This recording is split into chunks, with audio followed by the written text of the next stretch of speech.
함께 나누실 말씀의 제목은 서신서 강의 그리스도의 정체성 첫 번째로 택하심을 받은 자라는 제목으로 함께 말씀을 나누기를 원합니다.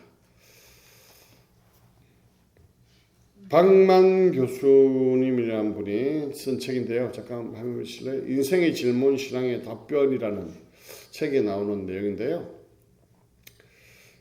이렇습니다. 극심한 고난이 오면 스스로 만들어낸 삶의 의미와 목적은 지속되기 어렵다 이렇게 얘기합니다.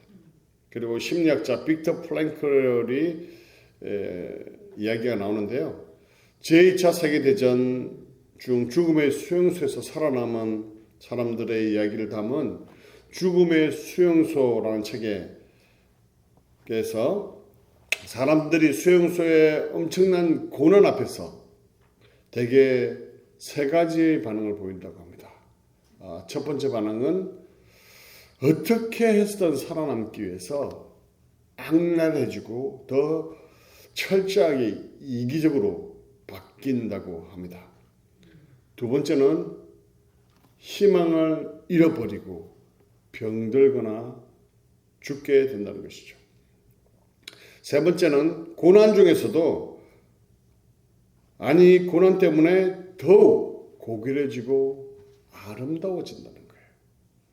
실제로 세 번째 반응을 보인 사람들은 살아야 할 이유와 목적을 가진 사람들로서 특히 현실의 상황을 초월하는 이 종교적인 신념을 가지고 있으며 그렇지 않은 사람들은 힘겨운 그 현실 앞에 신념을 꺾고 갑자기 죽거나 도덕적으로 그냥 무너져 버리고 만다고 합니다.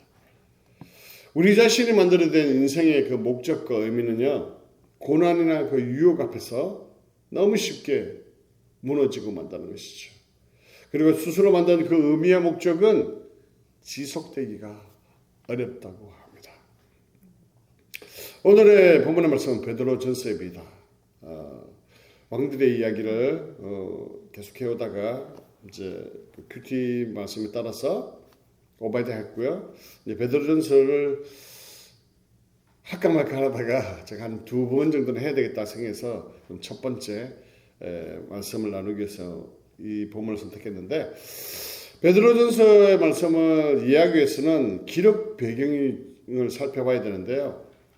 베드로가 본서신을 기록할 당시에 베드로는 로마에 머물러 있었던 것으로 추정합니다. 그리고 자신의 그 마지막을 이 로마에 있으면서 수년을 보내는데요. 베드로가 순교는 AD 68년에 네로에 의해서 순교한 것으로 알려져 있습니다.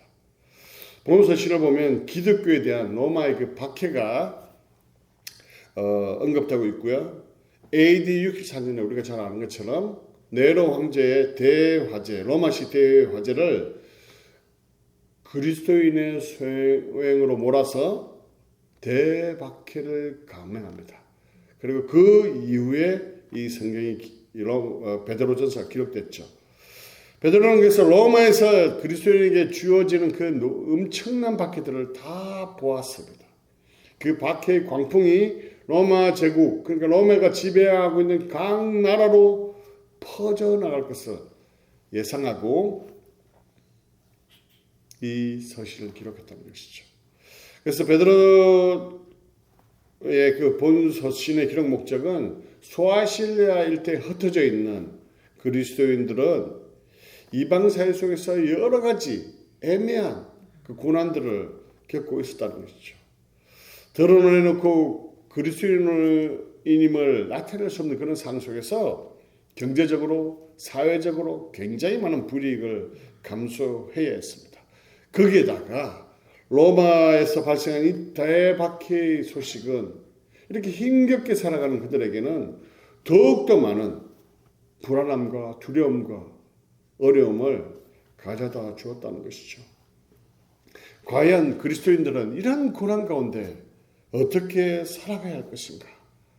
이 소아시아의 일대에 있었던 사람들의 그 질문이었을 것입니다. 근데 오늘 살아가는 우리에게도 이 질문은 동일하게 던지는 질문이라는 것이죠. 불로 연단하는 것 같은 시험이 닥쳐오면 신앙생활에 위기가 온다는 것이죠. 정말 열심을 다해서 신앙생활하고 복음을 믿고 살아왔는데 왜 나에게 이런 고난이 일어날 수밖에 없는가? 왜 나에게 이런 어려운 일들이 생기는 것인가? 심지어는 하나님께서 나를 버린 것은 아닐까? 이런 신앙적인 고민과 갈등이 생길 수밖에 없다는 것이죠. 그런데 우리가 이러한 가운데 이러한 고난을 극복하기 위해서 우리가 가장 먼저 던져야 할 질문은 나는 누구인가 하는 것입니다. 그리고 나는 하나님 앞에서 나는 과연 어떠한 존재인가 하는 질문이 필요하다는 것이죠. 우리가 고난과 시련의 그 소용돌이 속에 있게 되면 생각하는 것이 하나님께서 떠난 것이 아닌가? 하나님께서 나를 버린 것이 아닌가? 아니면 하나님이 힘이 없으셔서 나를 이러한 고난 가운데서 건져내지 못하시는 건 아닌가? 아니면 하나님께서 나에게 아무런 관심이 없으신 것이 아닌가? 그래서 이렇게 나몰라라 하고 계신 것이 아닌가 생각하기 쉽다는 것이죠. 베드로는 이러한 고난과 볼로 연단하는 것 같은 여러 가지 시험 가운데 갈등하는 그 그리스도인들에게 고난을 잘 극복할 수 있도록 이 본서신을 기록했는데요. 어떤 내용인지 궁금하시지 않으십니까? 같이 한번 살펴보겠습니다. 1절을 보겠습니다. 같이 읽겠습니다. 1절이 없나요? 없는가 봅니다. 1절 성경을 보시고요. 예수 그리스도의 사도 베드로는 본도, 갈라디아, 갑바도기아, 아시아와 비두니아에 흩어진 나그네라고 이렇게 되어 있습니다. 그죠? 베드로는 무엇보다 고난받는 그리스도인들에게 자기의 정체성이 무엇인가 알려주는 게 필요했습니다. 그래서 비두니아, 본도, 갈라디아, 갑바도기아, 아시아 이 이방 지역에 있는 그 사람들에게 이 편지를 보냈는데요. 여기 있는 사람들은요, 유대 그리스도인도 포함하고 있지만 여기는 다 대부분이 이방인이었는데 그리스도인으로 변화된 사람임을 볼 수 있습니다. 그 이유가 뭐냐면 베드로전서 1장 18절을 보시면요. 이것도 안 나오나요? 지금 있네요. 같이 읽겠습니다. 시작. 너희가 알거니와 너희 조상이 물려준 헛된 행실에서 대속함을 받은 것은 은이나 금같이 없어질 것이었던 것이 아니요. 자, 너희 조상이 물려준 헛된 행실이라는 걸 보니까 이 사람들이 계속해서 꾸준히 믿어왔던 사람이 아니라는 것이죠. 그죠? 베드로전서 없습니다. 베드로전서 2장 10절에는 너희가 전에는 하나님 백성이 아니더니 이제는 하나님 백성이요 전에는 긍휼을 얻지 못하더니 이제는 긍휼을 얻은 자니라 이런 걸 보면 그 전에 예수님을 모르고 살았던 사람들이라는 것이죠. 이 구절을 통해서 과거에 죄에 빠졌던 이방인들이었는데 예수를 믿고 변화되어 그리스도인이 된 사람들임을 알 수 있습니다. 수신자들이 다 이러한 사람들이었다는 것이죠. 그런데 베드로는 이들을 누구라고 부르고 있죠? 쭉 그 지역 이름을 나열하고 뭐라고 이야기합니까? 나그네. 맞습니다. 나그네란 어떤 사람들인가요? 헬라어로 잠깐 보시면요. 파라피테모스라고 하는데요. 낯선 사람들, 외국인, 행인 이런 뜻입니다. 이런 번역으로 가능한데 베드로는 이 그리스도인들이 이 세상 가운데 낯선 자들이라는 거예요. 그리고 이 세상에 잠시 머무는 나그네 생활을 하는 사람이라는 것을 말씀해 주고 있습니다. 나그네는 어떤 사람들이죠? 이 세상에 소망을 두고 있지 않은 사람이라는 거죠. 장차 나타날 영원한 천국을 인생의 궁극적인 목표로 삼고 그것을 향해 나아가는 순례자와 같은 사람이라는 것이죠. 그렇기 때문에 나그네 같은 사람이 자기 집도 아니고 자기가 살 곳도 아닌데 거기에 좋은 럭셔리한 가구를 들이고 좋은 차를 가지고 이렇게 할까요? 그렇지 않다는 것이죠. 이 수신자들은 세상을 살아가다가 예수 믿고 변화된 그리스도인인데요. 살아가는 가운데 예수 그리스도를 믿었으면 복이 임해야 되는데 많은 좋은 일들이 일어나야 하는데 오히려 고난이 임하고 있다는 것이죠. 핍박이 임하고 있다는 것이죠. 이러한 것들이 몰려올 때 신앙적인 갈등과 고민이 생길 수밖에 없다는 것이죠. 그래서 예전의 모습으로 돌아가는 사람도 생기고 그 가운데 좌절하는 사람도 생긴다는 것이죠. 베드로는 그들에게 너는 이 땅에 나그네라고 말씀함을 통해서 너희는 저 천국에 이 땅에 속한 사람들이 아니라 저 하늘에 속한 백성이라고 말하고 있다는 것이죠. 그렇기 때문에 이 땅에 살아가는 것이 좀 낯설고 외롭고 또 고난이 있고 힘들 수밖에 없는 그런 삶을 살아갈 수밖에 없다고 이 나그네라는 표현을 통해서 말씀해 주고 있다는 것이죠. 오늘 살아가는 우리도 마찬가지입니다.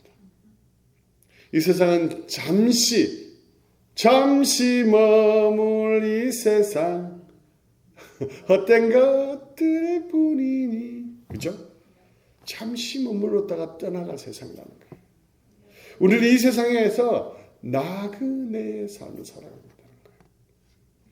그렇기 때문에 이 세상에 소망을 두는 것이 아니고 하늘에 소망을 두고 이 세상 가운데 당하는 그 고난과 시련을 보라보면 너무 절망하거나 좌절하지 말고 힘들고 어려울수록 하늘을 바라보라는 거예요. 그리고 하늘에 소망을 두고 이 세상에서 그 나그네의 삶을 살아내라고 말씀하고 있다는 것이죠.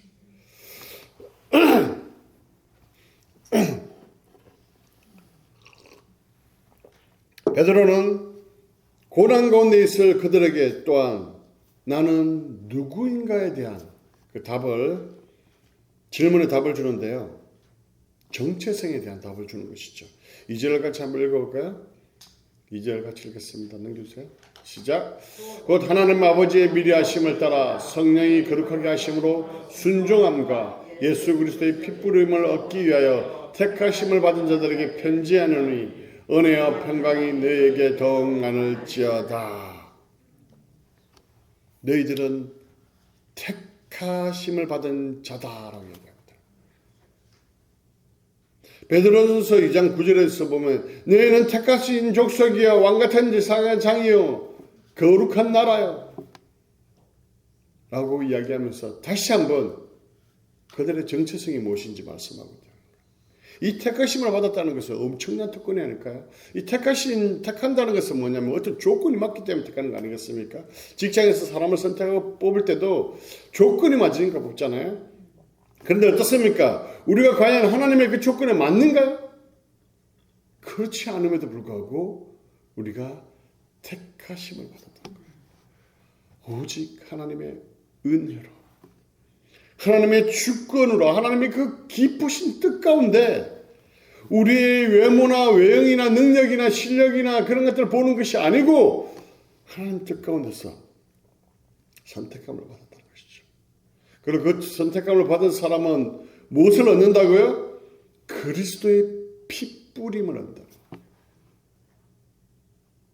그 핏부림이 무엇입니까? 구약시대는 그 양을 죽임을 통한 구원. 지금은 무엇입니까? 예수 그리스도의 그 십자가의 고난과 죽으심을 통한 우리의 선택함이라는 것이죠. 거기에다가 그 택하심은 뭐라고 말씀합니까? 아버지의 미리 아심을 따라 이렇게 돼 있어요.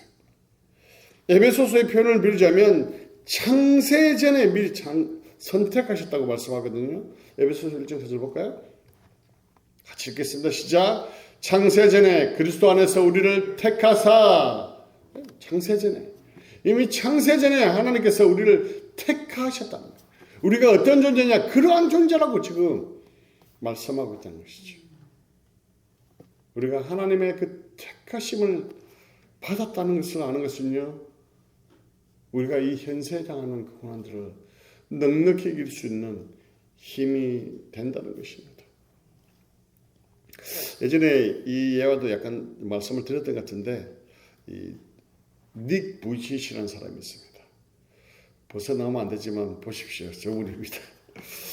유튜브 영상 보니까요, 첫 화면에 저렇게 잘생겼잖아요. 이 잘생긴 얼굴이 먼저 나오더라고요. 딱 이야기를 하면서 뭐라고 그러냐면, 저는 축구도 좋아하고 골프도 좋아하고 수영도 좋아하고 이런 것들을, 낚시도 좋아하고 이런 것들을 즐기는 행복한 사람입니다. 그리고 처음에는 얼굴만 보였어요. 그런데 화면이 뒤로 쭉 가면서 저 모습으로 나타났습니다. 과연 무엇이 저 사람을 저렇게 행복한 사람으로 만들었을까? 그는 태어날 때부터 팔다리가 없이 작은 저 발 하나만 가지고 태어났다고 합니다.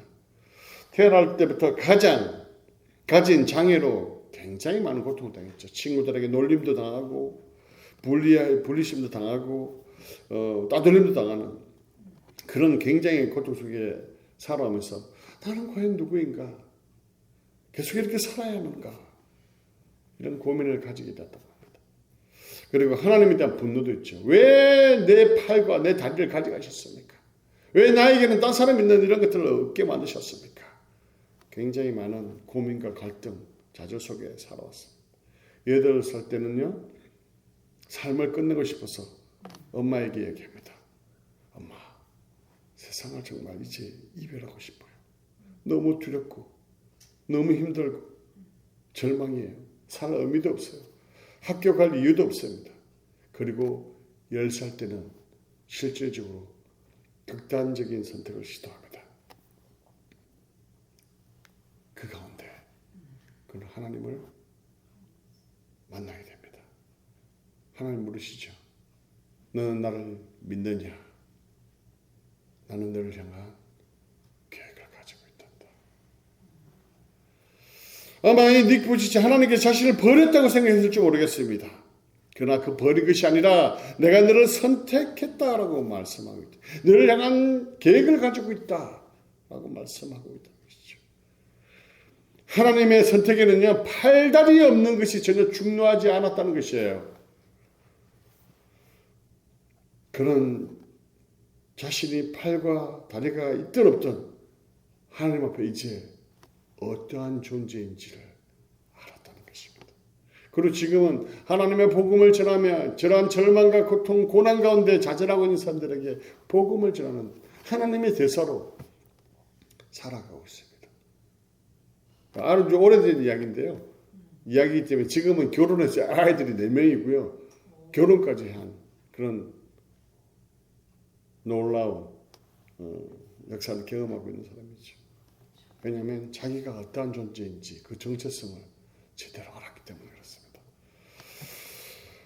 제가 살아오면서도 많은 고난들이 있었습니다. 뭐 지금도 있고 계속 있지만 어느 교회에서 제가 금요 철학 기도하는 가운데 이거 뭐 말씀 들으신 분도 있을 텐데 금요 기도에 참석해서 통성으로 기도하는데 왜 하나님 나는 이런 고난의 길을 저만 가야 됩니까? 저만 힘들까? 왜 나에게 꼭 이런 힘든 일을 갖게 하십니까? 왜 나에게 이런 고난이 있습니까? 온 마음에 기도하는데요. 그때 하나님께서 저를 꽉 안으시더라고요. 내가 너를 사랑한다. 이건 내가 하나님 앞에 어떠한 존재인지를 알게 해주시는 그런 시간이었습니다. 중요한 순간이었습니다. 내가 하나님 앞에 어떤 존재를 알고 나니까요. 지금 당하고 있는 고난들과 문제들이 아무것도 아니고 넉넉히 이길 수 있는 힘을 얻을 수 있었다는 것이죠.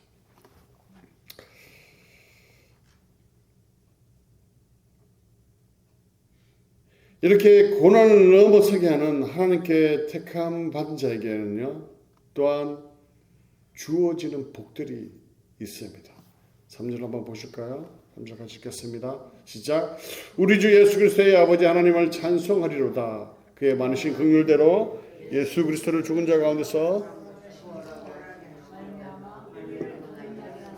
산 소망이 있게 하시며. 자, 이런 택함을 받은 자에게는 무엇이 있다고요? 산 소망이 있다는 거예요. 산 소망은 뭡니까? 우리가 거듭나는 것을 말합니다. 거듭난다는 것은 뭡니까? 이전에 가지고 있었던 모든 세상적인 가치관이 바뀌어서 구원받은 하나님의 백성이 되는 걸 말해요. 우리가 그런 하나님의 백성이 될 수 있도록 그리스도께서 어떻게 하셨다고요? 피 뿌리셨다는 거예요. 죽으셨다는 거예요. 그리고 다시 부활하셨다는 것입니다. 이것은 하나님의 많은 긍휼함으로 가능하게 되었다는 것이죠. 우리는 하나님의 그 많은 긍휼을 받은 자가 되었다는 거예요. 그래서 조금 전에도 말씀드렸던 말씀 중에 베드로전서 2장 10절에 보면 너희가 전에는 백성이 아니더니 이제는 하나님의 백성이요 전에는 긍휼을 얻지 못하더니 이제는 긍휼을 얻은 자가 되었느니라.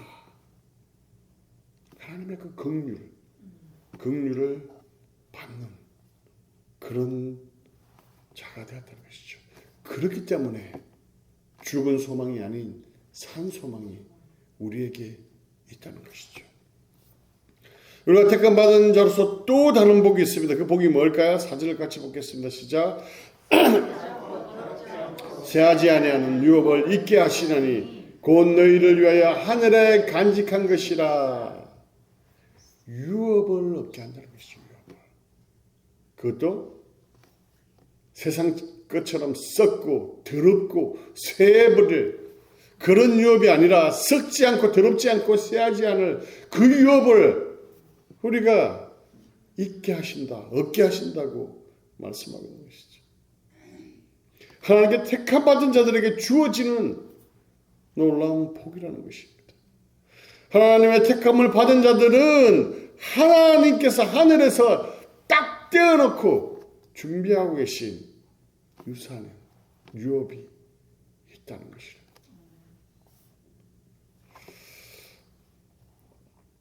우리가 고난 가운데 있을 때 하나님으로부터 그 택함 받았다는 그 하나님의 백성이라는 그 정체성이 얼마나 중요한지를 우리가 알 수 있다는 것입니다. 5절 한번 보실까요? 5절 같이 읽겠습니다. 시작. 너희는 말세에 나타내기로 예비하신 구원을 얻기 위하여 믿음으로 말미암아 하나님의 능력으로 보호하심을 받았느니라. 하나님의 택함을 받았습니다. 그죠? 그리고 하나님의 유산을 안전하게 보호하고 그걸 받기 위해서는 이 땅에서 하나님께서 어떻게 해야, 그 사람을 어떻게 해야 될까요? 보호하신다. 지켜주신다는 것입니다. 그렇기 때문에 우리에게 당하는 그 고난과 두려움, 핍박과 여러 가지 환난 가운데 있다 할지라도 두려워하고 염려하지 말 것은 하나님께서 어떻게 하신다고요? 보호하신다고요. 지키신다고. 왜냐하면 우리가 하나님의 택함을 받은 백성들이기 때문에 그렇습니다. 그렇기 때문에 우리는 고난 가운데 어떻게 해야 할까요? 6절을 같이 읽겠습니다. 시작. 그러므로 너희가 이제 여러 가지 시험으로 말미암아 잠깐 근심하게 되지 않을 수 없으나 오히려 크게 기뻐하도다. 어떻게 한다고요? 크게 기뻐한다. 여기서 보면 시험이라는 단어가 나오는데 페이라스모스라고 합니다. 헬라로 보시면 뒤에 넘겨주세요. 이게 이제 그 test, trial, temptation 이렇게 막 나눠지는데요. temptation은 내적인 욕심이죠, 그죠? 내적인 욕심으로 인한 시험인데 여기서 페이라스모스가 사용된 여기서의 뜻은 그런 내적인 욕심으로 인한 시험이 아니라 외적인 고난으로 인한 시험을 이야기합니다. trial. 믿음을 지켜야만 하기에 따르는 그 시련, 그 트라이를 이야기하는데요. 그런데 우리가 이 고난 가운데 참 힘든 것은 뭐냐면 그 고난이 한 개만 오면 좋은데요. 뭐라고 되어 있습니까? 여러 가지. various trials라고 되어 있죠. 다양한 각양각색의 시험들이 우리에게 온다고 말씀하고 있다는 것이죠. 이방인으로서 예수 믿고 변화돼서 새로운 삶을 살아왔지만 오히려 더 많은 고난과 시련들이 다양하게 각양각색으로 색깔별로 몰려온다는 거예요. 타국살이 힘들고 타양살이 힘듭니다. 그죠? 거기다가 언어의 문제, 차별의 문제, 인종의 문제, 각각의 문제들이 있다는 것이죠. 그리스도인이기 때문에 참아야 하는, 손해봐야 하는 그런 일들이 너무나 많이 있다는 것이죠. 이방인들이 다 하는 짓을 또 우리가 하지 않기 때문에 그것에 대해서 비방하고 비판하고 차별한다는 것이죠. 따돌림을 받는다는 것이죠. 그 다양한 고난들이 있다는 것이죠. 오늘 살아가는 우리에게도 마찬가지입니다. 여러 가지 시련들이 있죠.